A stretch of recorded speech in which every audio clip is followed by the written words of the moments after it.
ఊర్లో ఉండే వనరులన్నీ కూడా ఉపయోగించుకొని మీ ఆదాయాన్ని పెంచే మార్గాలు ఏమున్నాయో అవన్నీ కూడా చేస్తాం.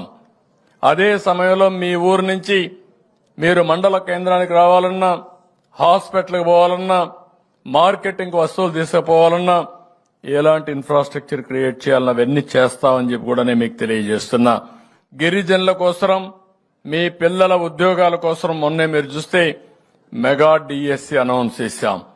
దీనికోసం విశాఖపట్నంలో గిరిజనులకు స్టడీ సర్కిల్ పెడతాం, మెగా డిఎస్సి కోచింగ్ సెంటర్ పెడతాం, విజయవాడ తిరుపతిలో కూడా పెడతాం. ఇంకొక పక్కన ట్రైకార్ ద్వారా మళ్లా రుణాలు ఇప్పిస్తాం. గతంలో ఇచ్చినట్టే ఇన్నోవా కార్లు కూడా ఇప్పించి గిరిజనులకు జీవనోపాధి కల్పించే బాధ్యత తీసుకుంటాం. అరకు కాఫీ, అక్కడనే పెప్పర్ ఇవన్నీ తయారు చేయడం, పండించడం